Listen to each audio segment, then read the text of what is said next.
Hello and welcome to Arsenal Domination, where it has been a fairly quiet week in Arsenal news, and it's why you haven't seen sort of much going on the channel. But I just wanted to sort of round up a couple of news stories, Arsenal related.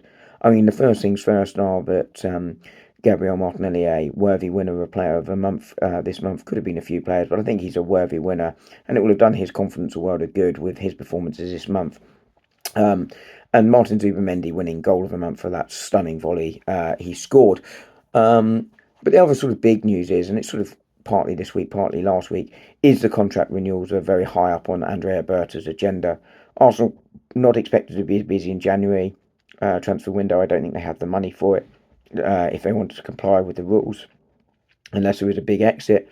Gabriel Jesus possibly the one that might be looking for the exit door in January. Otherwise, you'd expect the squad to be as it is for the rest of the season, and I think that's good for Arsenal. It's a very good squad, and I think it's one that they'll be looking to go and deliver trophies. And that means that attention for him is turning towards contract renewals. It came out last week that Arsenal have opened negotiations with Jurrien Timber, the right back.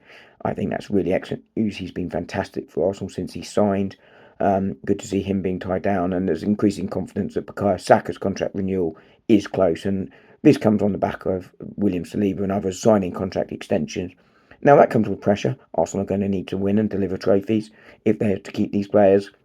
But the good news is, should the worst happen, Arsenal will be in a position where they're protecting value and will get big money for them. But of course, we all want trophies. I believe that we will deliver that. And clearly, these players, if they're signing these deals, believe that too.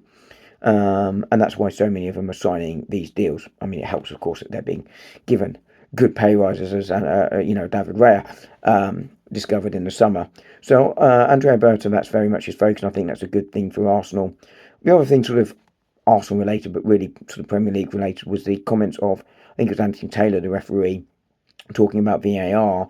And he basically said that the introduction of VAR has sort of meant that people are expecting perfection in refereeing decisions, and that's obviously not the case. And the point he was making was that it's still subjective because there's humans making decisions, and they're making decisions on various different things, and one referee will interpret it differently to another.